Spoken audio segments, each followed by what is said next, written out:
Assalamualaikum warahmatullahi wabarakatuh. Halo teman-teman semua, bagaimana kabarnya di rumah? Semoga selalu sehat ya dan tetap dilindungi Allah dalam kebaikan. Gimana liburan teman-teman semua di rumah? Menyenangkan? Nah, kemarin sudah seminggu kalian liburan di rumah. Nah, mulai hari ini, mari kita mulai pembinaan kompetensi sains nasional untuk bidang matematika. Bagaimana? Sudah siap semuanya?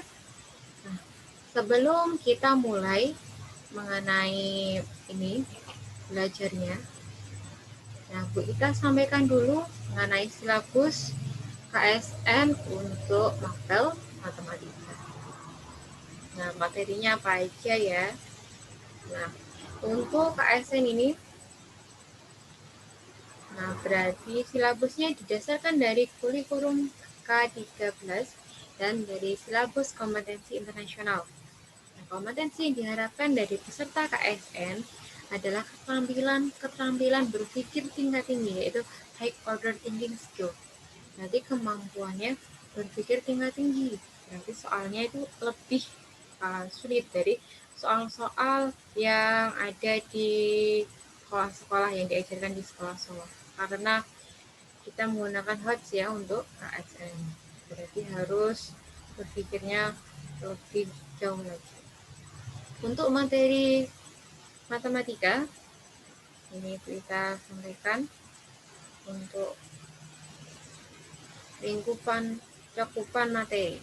Yang pertama, oh ya ingat, tingkat kesulitannya itu berjenjang. Untuk soal tingkat nasional, berarti relatif lebih sulit dari tingkat provinsi. Nah, untuk soal provinsi, berarti relatif lebih sulit dari yang kabupaten. Nah, kita akan berjuang di sini dulu di tingkat kabupaten.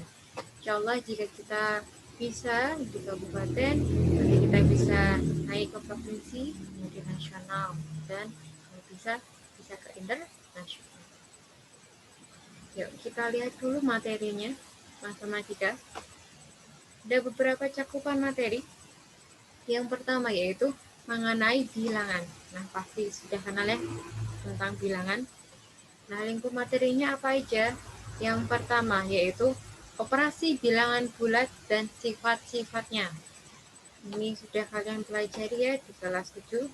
Kemudian ada faktor persekutuan terbesar, FPB, dan kelipatan persekutuan terkecil, yaitu KPK. Yang ketiga ada sifat-sifat bilangan berpangkat.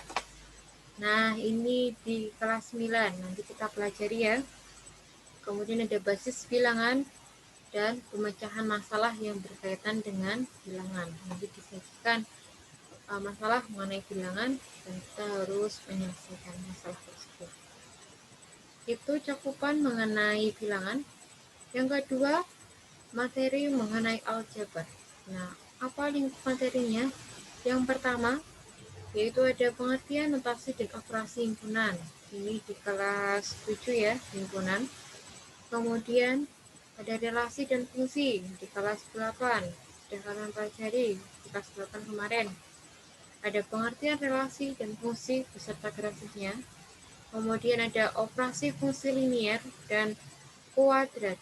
Nah, kuadrat ini nanti kita pelajari di kelas 9. Nanti kita belajar bersama beserta sifat-sifatnya. Kemudian yang ketiga, perbandingan senilai dan berbalik nilai. Itu di kelas 7, ya. Perbandingan senilai dan berbalik nilai. Kemudian yang keempat, yaitu ada operasi aljabar melibatkan bilangan rasional. Kemudian bilangan berpangkat, ini kelas 9. Operasi aljabar kelas 7 ya. Kemudian berpangkat dan berbentuk akar, bilangan bentuk akar, ini di kelas 9. Nanti kita kejar materinya. Nomor 5, ada persamaan dan ketidaksamaan. Persamaan linear 1 variabel, 1 peubah, 1 variabel, itu di kelas 7 sudah kalian pelajari. Kemudian 2 peubah, itu di kelas 8, kalian sudah mempelajarinya. Untuk ketidaksamaan linear 1 peubah, ini juga di kelas 7 ya. Kelas 1 di kelas 7. Untuk kuadrat, persamaan kuadrat 1 peubah, itu di kelas 9. Nah, nanti kita pelajari ini. Kemudian ada persamaan linier dan kuadrat dua peubah. Nah, digabung. Ini kuadratnya belum ya, nanti kita pelajari. Dan yang keenam ada sistem persamaan linier dua peubah. Ini di kelas 8. Sistem berarti persamaannya lebih dari 1. Ini di kelas 8. Kemarin sudah kalian pelajari. Nanti kita ingat kembali. Kemudian ada barisan dan deret. Ini sudah kalian pelajari juga di kelas 8. Awal-awal ya, pola bilangan. Ada barisan dan deret aritmatika, masih ingat? Kemudian ada barisan dan deret geometri. Nah, ini cakupan untuk aljabar materi ini. Kemudian di lingkup materi geometri, lingkupnya, materinya yang pertama garis dan sudut. Ini di kelas 7, garis dan sudut ya. Yang pertama ada kedudukan dua garis, kemudian sifat-sifat garis, jarak dua titik dan jarak titik ke garis, dan sifat-sifat sudut. Nanti kita ingat kembali. Kemudian ada bangun datar. Ini di kelas 7 ya. 7 sifat-sifat bangun datar, keliling dan luas permukaan bangun datar.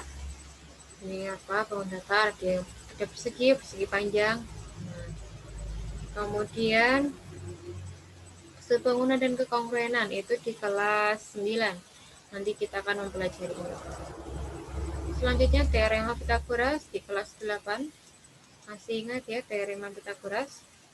Yaitu ya dibaca sisi miring berarti C kuadrat sama dengan A kuadrat ditambah B kuadrat ya.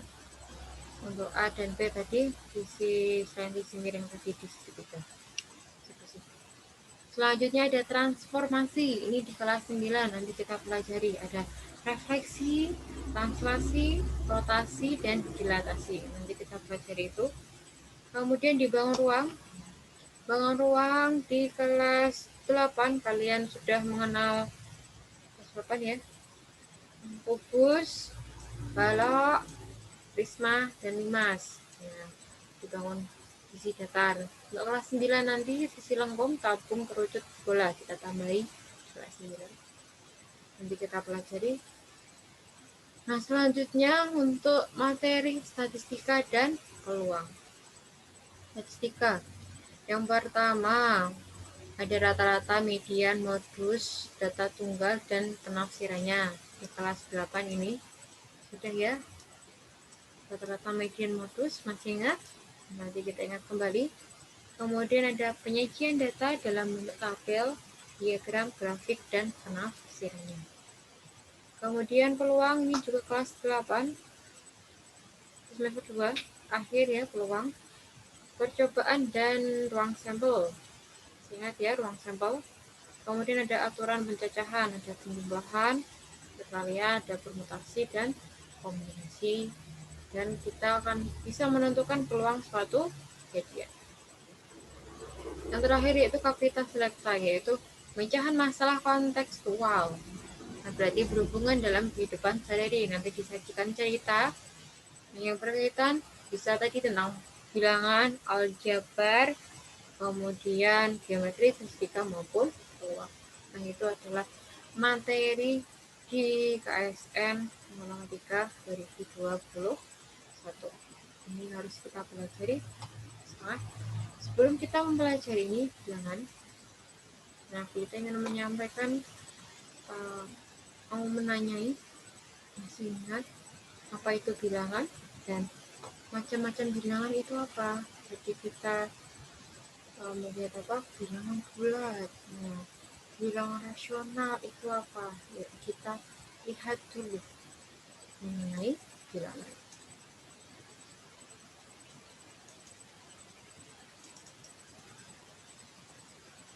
Yuk kita belajar dulu mengenai bilangan. Nah, bilangan itu didefinisikan sesuatu yang menunjukkan banyaknya sesuatu. Nah, ada sesuatu dan sesuatu lagi. Nah, apa itu bilangan? Nah, yang menunjukkan banyaknya. Misal ada himpunan ini ya, A. Himpunan dari A, B, C. Nah, banyaknya anggota kedua himpunan ini itu bisa dinyatakan dengan bilangan. Nah, bilangan contoh ini permasalahan ini berarti berapa? Ada 3. Nah, suatu bilangan itu dinyatakan dengan lambang bilangan yang disebut angka. Nah, bilangan itu dinyatakan oleh suatu lambang yang dinamakan angka. Nah, angka itu banyak. Ini ada angka ini angka Arab ya, ini angka Arab, angka Urdu, ada angka Romawi dan lain-lain. Yuk kita ke macam-macamnya. Kita lihat dulu yang pertama, yaitu bilangan asli. Nah, bilangan asli ini dimulai dari 1, 2, 3 ya. Bilangan asli. Lalu ada bilangan 0. Nah, ini jika kita gabungkan bilangan asli dan bilangan 0, itu akan menjadi bilangan cacah. Nah, bilangan cacah, kemudian ada bilangan bulat negatif. Bilangan bulat negatif dicampur, digabung dengan bilangan cacah. Nah, ini akan menjadi bilangan bulat. Jadi bilangan bulat itu terdiri dari bilangan cacah dan bilangan bulat negatif. Lalu ada bilangan pecahan. Nah, bilangan pecahan gabungan dengan bilangan bulat itu ada bilangan rasional. Nah, ada bilangan rasional, ada bilangan irasional, gabungan menjadi bilangan real. Kemudian ada bilangan imajiner, ya. Itu kalau digabungkan dengan real akan menjadi bilangan kompleks. Jadi yang ini asli, kemudian kita ke bilangan kompleks, yaitu macam-macamnya. Yuk kita lihat dulu apa sih bilangan asli. Bilangan asli adalah atau biasanya kita sebut natural numeral, karena simbolnya n ya, natural. Suatu bilangan yang mula-mula digunakan untuk membilang.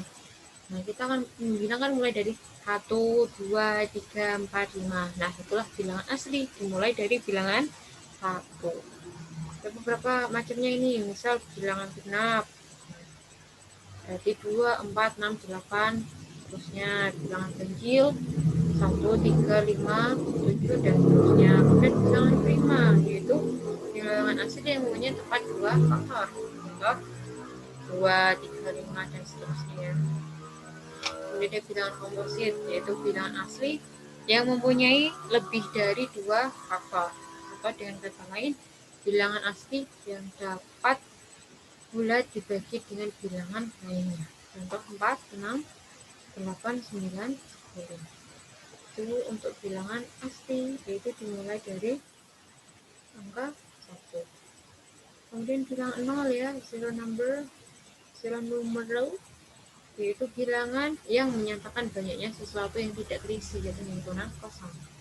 Ini lambangnya itu 0, ini 0. Ini ada beberapa istimewanya ya, tahu ya. Ditambahkan dalam satu bilangan, maka bilangan itu kurangi bilangan itu menjadi bilangan itu sendiri, dikurangi, kalau dikurangi satu bilangan akan menjadi negatif, dan seterusnya. Ini untuk sifat-sifat dari bilangan 0. Dan bilangan cacah, jadi bilangan cacah itu adalah bilangan satuan atau bilangan utama yang terdapat pada pembuat kalkulator. Ada nolnya ya, di depan ada 0, tadi asli 1, kalau cacah 0, 1, 2, 3, 4, 5, dan seterusnya. Dan seterusnya ini ya, kita ingat. Kemudian bilangan bulat.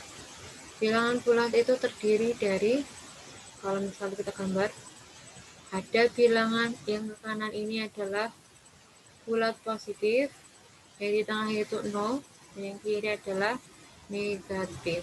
Itu namanya bilangan bulat, ada negatif, 0, dan positif. Dan bilangan pecahan, yaitu bilangan yang bisa kita nyatakan dalam bentuk A per B. Nah, ini pecahan ya. A per B. Contoh ini 2 per 3, 4 per 3, 3 per 10, dan lain-lain. Itu adalah bilangan pecahan.